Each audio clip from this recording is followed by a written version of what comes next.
પ્રાયોજક છે cancer healer centre, a new beginning. પ્રાંત અધિકારીના દાવા મુજબ એલસીબીમાં ફરજ બજાવનાર રણજીત સિંહનો કોલ આવ્યો. પોલીસે બચાવ કરતા કહ્યું કે રણજીત નામનો કોઈ કોન્સ્ટેબલ એલસીબીમાં નથી.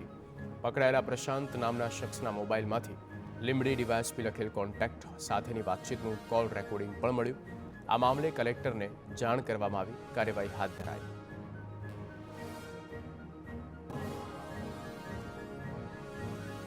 અમદાવાદમાં વેજલપુર સ્ટાર્ટઅપ ફેસ્ટિવલના બીજા સંસ્કરણનો પ્રારંભ. ધારાસભ્ય અમિત ઠાકર દ્વારા આયોજિત સ્ટાર્ટઅપ ફેસ્ટિવલમાં કેન્દ્રીય પ્રધાન પિયુષ ગોયલે હાજરી આપી. સીએમ ભૂપેન્દ્ર પટેલ, હર્ષ સંઘવીએ પણ મુલાકાત લીધી હતી. સ્ટાર્ટઅપને વિનામૂલ્યે સ્ટોલ અપાયા તેમજ 50થી પણ વધારે ઉદ્યોગ નિષ્ણાંતો સ્ટાર્ટઅપને માર્ગદર્શન આપશે.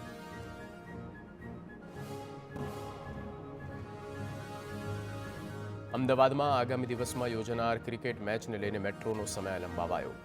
મેચના દિવસોએ મેટ્રો ટ્રેન સવારે રાત્રિના 12:30 વાગ્યા સુધી દોડશે.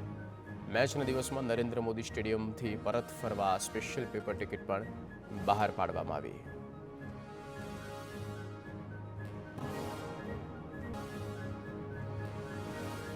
પાટીદાર સમાજે સર્વ સમાજને સાથે રાખી સરકારને આવેદનપત્ર આપ્યું. સમાજના રાજકીય આગેવાનોએ પણ આ મામલે આગળ આવવું જોઈએ. આવી ઘટના ન બને તે માટે સામાજિક આગેવાનોએ સરકારમાં રજૂઆત કરવી જોઈએ. આરોપીઓને કડક સજા થાય તે માટે સમાજના રાજકીય આગેવાનોએ સરકારમાં રજૂઆત કરવી જોઈએ.